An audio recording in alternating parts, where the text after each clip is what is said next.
Assalamualaikum warahmatullahi wabarakatuh. Perkenalkan, saya Nila Nuzilatul Fradiana, jurusan Pendidikan Biologi kelas B, akan mempresentasikan tentang penggunaan hukum Newton pada katrol. Yang pertama, konsep dasar penggunaan hukum Newton pada katrol. Gaya-gaya yang bekerja pada sistem katrol. Pertama, gaya tegangan tali atau T. Ketika dua benda atau lebih dihubungkan oleh seutas tali, maka kedua benda tersebut akan menimbulkan gaya tegangan pada tali. Sehingga ketika salah satu benda ditarik, maka benda yang lain akan tertarik oleh gaya tegangan tali tersebut. Contohnya, ketika Anda mengikat dua buah mobil-mobilan dengan tali, ketika kita menarik salah satu mobil, maka mobil yang lain akan ikut bergerak. Ingat, gaya merupakan vektor, jadi kita harus memperhatikan arah dari gaya tersebut. Perhatikan ilustrasi berikut.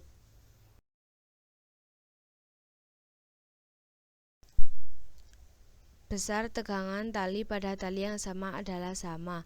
Perhatikan arah gaya tegangan tali atau T pada kedua benda.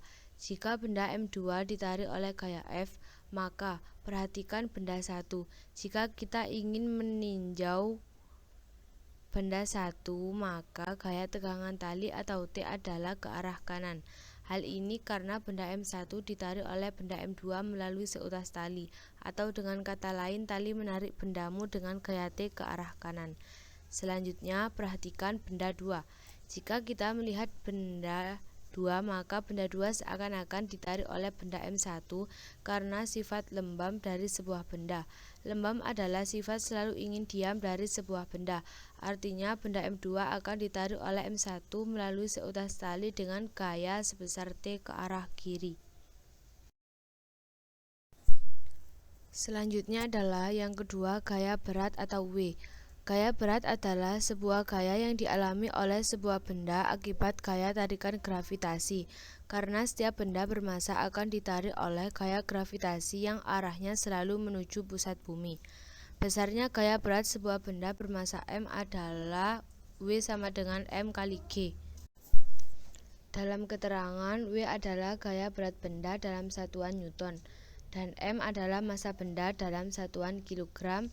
Yang terakhir adalah G adalah percepatan gravitasi dalam satuan meter per sekon kuadrat.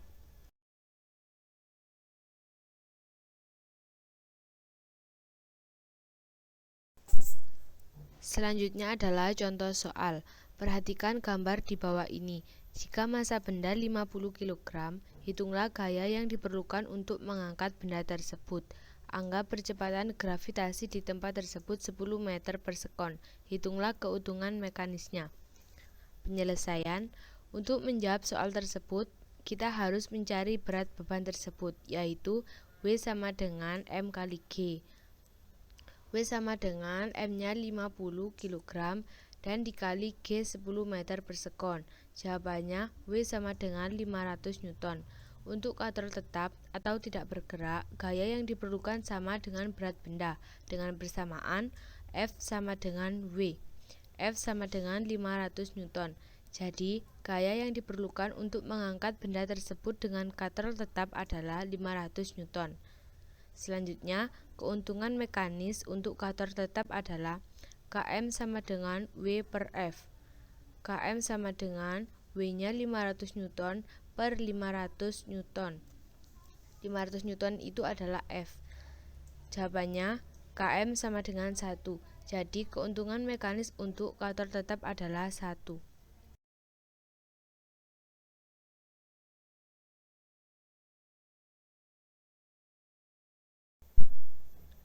Soal kedua.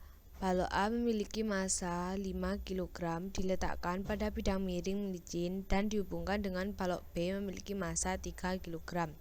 Jika tali penghubung antara balok A dan balok B dilewatkan pada sebuah katrol dengan massa yang diabaikan, percepatan balok adalah berapa meter per sekon kuadrat, dengan diketahui G sama dengan 10 meter per sekon kuadrat.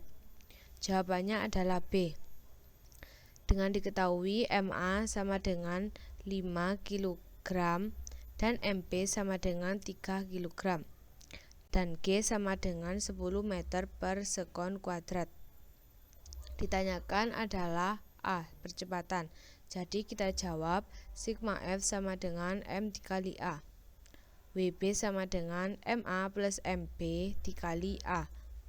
MB dikali G sama dengan MA plus MB dikali A. MB-nya 3 dikali G-nya 10 sama dengan MA 5 plus MB 3 dikali A.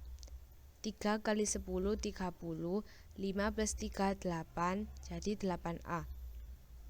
Jadi dipendar ruas A sama dengan 30 per 8. A sama dengan 3,75 meter per sekon kuadrat. Jadi percepatan balok adalah 3,75 meter per sekon kuadrat. Sekian presentasi dari saya, ada kurang lebihnya mohon maaf. Wassalamualaikum warahmatullahi wabarakatuh.